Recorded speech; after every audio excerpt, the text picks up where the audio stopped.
আমি বসে আছি একজন বিস্ময়কর তরুণ মানুষের পাশে। উনি এই বয়সেও উনি এই সমস্ত কাজকর্ম নিজের হাতে করেন এবং ওনার কামলা দেন, মানুষের বাসায় কামলা দেন। হ্যাঁ মানুষ এসে কামলা দেন আর কি। হ্যাঁ সকালবেলা 6টার দিকে চলে যায়, আবার 5টার দিকে চলে আসে। ছোটবেলা থেকেই দেখছি যে কাকা, যাদের কাছ থেকেই শুনছি, আশেপাশে জিনাদের কাছ থেকে শুনছি, সবাই বলেন যে কাকার বয়স ন্যূনতম 120 বছরের বেশি হবে। তো মজার ব্যাপার হচ্ছে হলো উনি এখনও সম্পূর্ণরূপে সুস্থ এবং নিজের কাজকর্মগুলো উনি নিজেই করেন। পাশাপাশি উনি বাড়িতে যতক্ষণ থাকেন, আমি যতক্ষণ দেখি যে উনি কখনো বসে থাকেন না। আপনার কি নাম? রহিমউদ্দিন। রহিমউদ্দিন কাকা কানে শুনতে পায় না, আমরা একটু তার মেয়ের কাছ থেকে জানবো।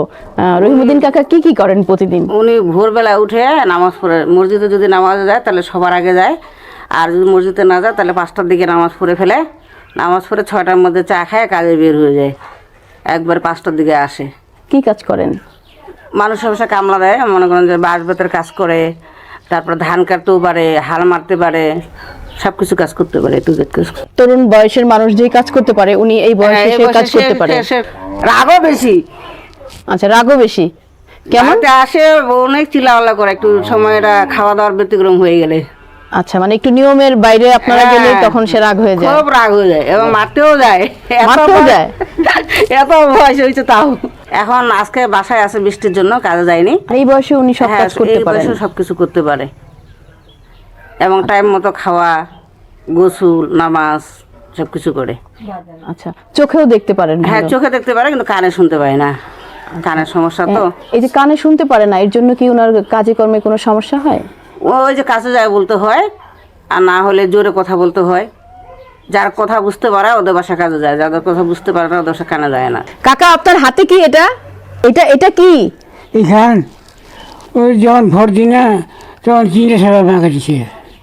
টাকা টাকা আচ্ছা, জিন্না সাহেব দিছে আপনাকে?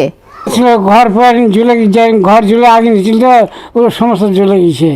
আচ্ছা, মানে এই ঘর, মানে ঘরে আগুন লেগে সব পুড়ে গেছে? ওই যে যার পাখি ছিল না ওইটাতে বাঁচিয়েছে, না তো বাঁচলে নিয়ে অর্ডার চলে গেলে। রূপার টাকা দিছিল, রূপার টাকারও চলে গেছে। আচ্ছা, তো সব চলে গেছে, মানে এই টাকাটাই ছিল? এই টাকাটাই ছিল, রাখে দিছি। এটা কিভাবে রক্ষা পেল? ব্যাগের মধ্যে ছিল, তখন ওই ব্যাগটা বের করছে ঘর পুরোর সময়, তখন ওটা ছিল। ঘর কিভাবে পুড়লো? ঘর রাতের মধ্যে, অনেক রাতে আগুন, সব গ্রামটা পুড়ে গেছে। কত সালে এটা?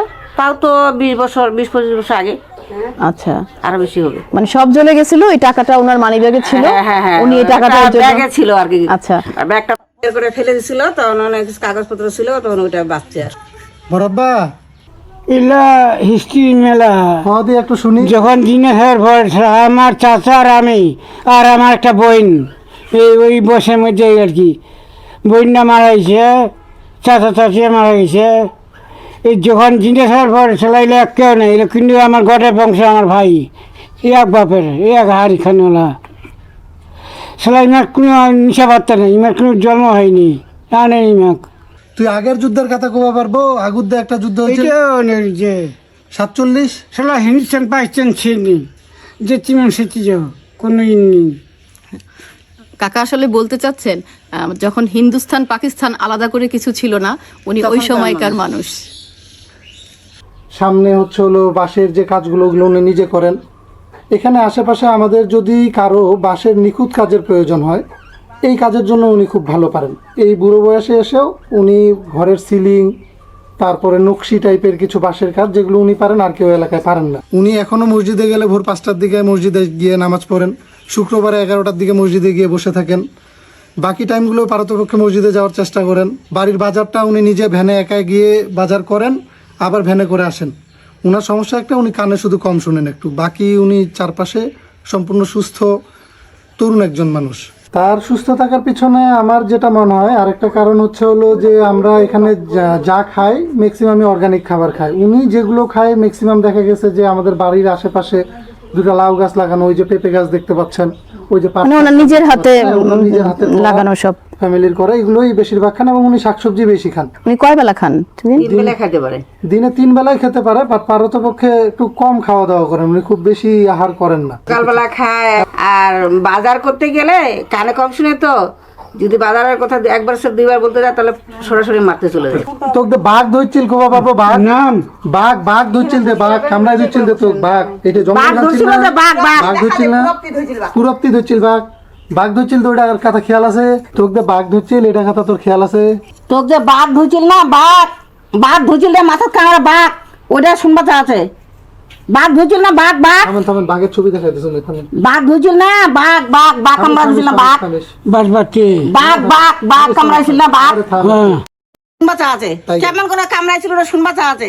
বাঘ ধরছিল না, বাঘ তোকে ধরছিল না, ও বাঘ বাঘ উঠে আপনার যে ছাগল পিছে তো বাঘের মাথায় আছে সম্পূর্ণ ধরে লাগছিল এটা আলাপ দেখছে ওই এলে দেখ বাঘের এই অংশ লাগছে এটা এই অংশ রয়েছে দাঁতগুলো বসাই দিছিল যে। দাঁত বসাই দিছিল, মাথা করে এটা মাথাটা ধরে ফেলছিল পুরোটা। দাগ আছে। কি বাঘ ছিল? এলে ডাক্তার ভালো করে নি কেমনে ভালো হয়েছে? ভালো করে সাঁতালটা সাতালটা না? সাঁতাল চিন না হ্যাঁ বাঘারি ওর নাম সে ওহা বাঘটা আনে ওহা ঝাড়িয়ে পুলিশ যাবে ছুটে গেল। তারপরে হাতখান ফুলে এরকম হয়ে গেল, হাতখান তুমি খেয়াল করেনি।